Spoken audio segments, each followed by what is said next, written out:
Yang kedua, di bawahnya lagi adalah zalim terhadap sesama manusia. Nah, ini hati-hati, Bu. Zalim terhadap sesama manusia ini sungguh besar tanggung jawabnya di hadapan Allah Subhanahu wa taala. Kalau kita mah punya salah terhadap Allah Subhanahu wa taala, bertobat dengan 3 syarat yang sudah kita jelaskan dalam pengajian-pengajian yang lalu, itu sudah beres. Akan tetapi kalau sudah berhubungan dengan manusia, kezaliman sudah berhubungan dengan manusia, maka dibutuhkan dalam tobat tersebut terhadap syarat keempat. Apa? Yaitu meminta halal terhadap orang yang kita zalimi, mengembalikan sesuatu yang kita zalimi daripada orang tersebut. Bilang terhadap seseorang tersebut bahwasanya aku pernah zalim dan aku minta maaf, aku sadar. Kalau orang tersebut tidak memaafkan, wah ini musibah. Kata Imam Al-Ghazali memberi alternatif, kalau sudah kita orang meminta maaf terhadap orang yang kita zalimi ternyata tidak memaafkan, maka Imam Al-Ghazali pada saat itu dalam kajian Minhajul Abidin yang dibaca oleh guru kita Bu Yayah yang menjelaskan, perbanyaklah beristighfar terhadap Allah Subhanahu wa taala bisidqin niyah, dengan benar-benarnya niat bahwasanya kita akan minta ampun terhadap Allah Subhanahu wa taala. Insya Allah orang yang tidak bisa mengampuni di dunia kelak akan diberi imbalan oleh Allah Subhanahu wa taala di akhirat, sehingga orang tersebut akan ridho terhadap kita di akhirat. Ini musibah, tapi masih dalam kategori musibah, masih kalau orang tersebut zalim terhadap orang yang lain ternyata tidak bisa orang tersebut mengampuni kita. Ini sebuah musibah, ya. Sehingga hati-hati kalau yang namanya berhubungan dosa dengan berhubungan dengan manusia ini sangat besar tanggung jawabnya. Makanya sampai Imam Sufyan Ats-Tsauri berkata dalam sebuah petuahnya, in laqitallaha subhanahu wa ta'ala bisab'ina dzamban fima bainaka wa baina rabbika ahwanu 'alaika min an talqahu bidzambin wahid fima bainaka wa bainan nas. Seandainya engkau bertemu dengan Allah Subhanahu wa taala dengan 70 dosa yang terjadi di antara engkau dan Allah Subhanahu wa taala saja, artinya dosa itu tidak berhubungan dengan Bani Adam, itu masih lebih ringan daripada satu dosa, yang mana dengan satu dosa tersebut tatkala kita bertemu dengan Allah Subhanahu wa taala, ternyata satu dosa tersebut berhubungan di antara kita dengan Bani Adam yang lain. Itu masih mending 70 dosa yang berhubungan dengan Allah daripada satu dosa yang berhubungan dengan manusia, kata Imam Sufyan Ats-Tsauri. Sehingga hati-hati, zalim terhadap manusia ini besar tanggung jawabnya. Sampai dikatakan demikian, mending kita dosa 70 kali dosa terhadap Allah Subhanahu wa taala daripada harus satu dosa terhadap Bani Adam. Akan tapi yang lebih baik lagi, bagaimana kita itu tidak berdosa. Bagaimana kita itu tidak berdosa, itulah orang yang sukses. Al-Habib Hasan bin Ahmad Baharun, gurunya Bu Yayah ya. Di Bangil itu pernah berwasiat terhadap anak-anaknya, wahai anak-anakku, beserta terhadap santri-santrinya juga, usahakan kalian di dunia menjadi orang yang sukses. Tapi orang yang sukses itu bukan tatkala mendapatkan tahtanya, itu tidak. Bukan tatkala mendapatkan kekayaannya melimpah ruah, mobil-mobil mewah, rumah-rumah mewah. Enggak, orang yang tinggal di gubuk, ya, yang beralaskan koran, dindingnya hanya kardus-kardus, itu bisa menjadi orang sukses. Bagaimana orang sukses yang hakiki? Adalah tatkala seorang tersebut tidak punya salah terhadap Allah Subhanahu wa taala, dan yang kedua tidak punya salah terhadap Bani Adam. Itu orang yang sukses. Jangan diukur orang yang sukses itu, oh masya Allah dia itu masih muda sudah sukses, pomnya saja 5, pabrik rotannya 10.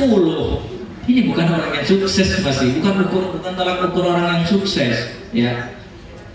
Tolak ukur orang yang sukses tatkala dia tidak melakukan salah terhadap Allah dan tidak melakukan salah terhadap manusia. Toh meskipun melakukan salah pasti akan cepat kembali terhadap Allah Subhanahu wa taala. Itu jadi hati-hati, sehingga Rasulullah SAW mewanti-wanti dalam hadisnya terhadap para sahabat, ya ashabi, atadruna manil khasir. Dalam satu riwayat Muslim, Imam Muslim meriwayatkan, Rasulullah SAW pernah tanya terhadap para sahabatnya, ya ashabi, atadruna manil khasir. Wahai sahabat-sahabatku, apakah kalian tahu siapa orang-orang yang rugi? Sahabat dengan polosnya mereka para sahabat yang mulia, dimuliakan oleh Allah, bertanya. Dimuliakan oleh Allah Subhanahu, mereka yang dimuliakan oleh Allah Subhanahu wa taala menjawab, Man la dinara wa la dirham wa la mata'.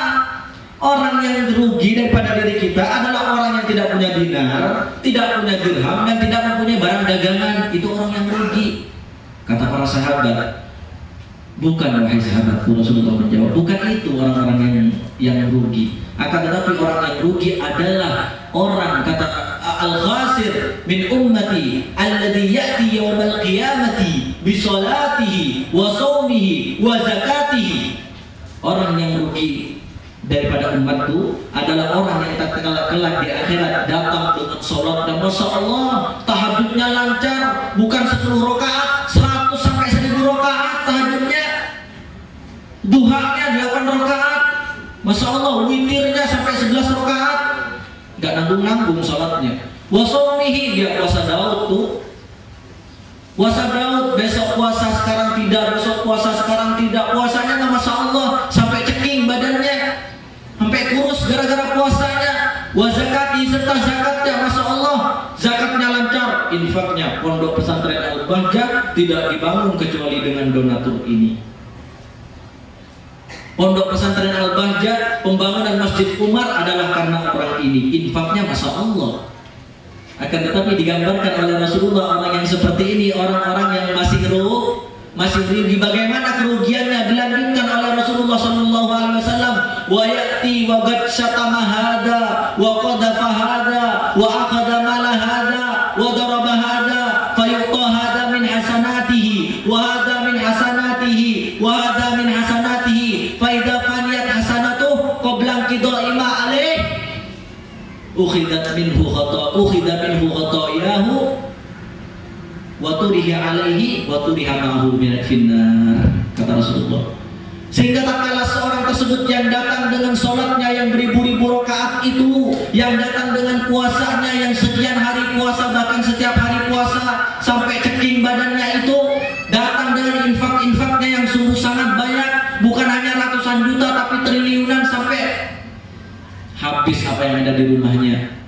Akan tetapi ternyata datang di hari kiamat, dia telah mencaci ini, dia telah mengqadzaf ini, menuduh orang ini berzina, dia telah mengambil hartanya ini, dan dia telah memukul si fulan. Sehingga pada saat itu kebaikan-kebaikan semua daripada sholatnya, zakatnya, puasanya pada saat itu diambil oleh Allah Subhanahu wa Ta'ala, dilimpahkan terhadap seseorang yang didoliminya di dunia, yang dicaci makinya di dunia. Ini kebaikan daripada orang yang mencacimu, ini kebaikan daripada orang yang mengambil hartamu, ini kebaikan daripada ini. Ternyata setelah itu semua habis semua kebaikan-kebaikan daripada sholatnya yang ribuan rakaat tadi, puasanya yang sampai bukan hanya ratusan hari, ribuan hari tadi, terus diambil semua kebaikannya. Ternyata kebaikannya sampai habis, ternyata tanggungannya terhadap orang lain belum habis. Kalau sudah demikian, ternyata dosanya orang yang dia zalimi itu harus diambil kembali. Dosanya orang yang dia ambil hartanya, dosanya orang yang dia caci maki, dosanya orang yang dia tuduh sebagai pezina, dosanya orang-orang yang dipukulnya, diambil semua dan dilimpahkan terhadap orang yang datang dengan sholat yang ribuan rakaat tadi. Dilimpahkan semua, ternyata dia tidak bisa memenuhi akan semua hak-hak orang yang sudah didoliminya, dan dilemparlah orang yang datang dengan ribuan rakaat, dengan puasa yang sangat banyak, dengan infak yang triliunan tadi, ke dalam nerakanya Allah Subhanahu wa Ta'ala dikarenakan kedoliman. Itu hakikat orang yang rugi. Kelihatannya mah masya Allah di dunia beribadah terus, seakan-akan ini adalah orang ahli surga, orang kaya. Ternyata banyak hutangnya terhadap makhluk. Ini orang yang rugi, kata Allah Subhanahu, kata Rasulullah Sallallahu Alaihi Wasallam. Jadi hati-hati, jangan sampai jadi orang yang rugi. Eman, haruskah setelah kita sholat sujud ribuan rakaat terhadap Allah Subhanahu Wa Taala, ternyata dengan sujud kita itu kita harus pergi ke nerakanya Allah Subhanahu Wa Taala? Na'udzubillahi min dzalik. Nas'alullah al-lutfa wal afwa wal afiyah.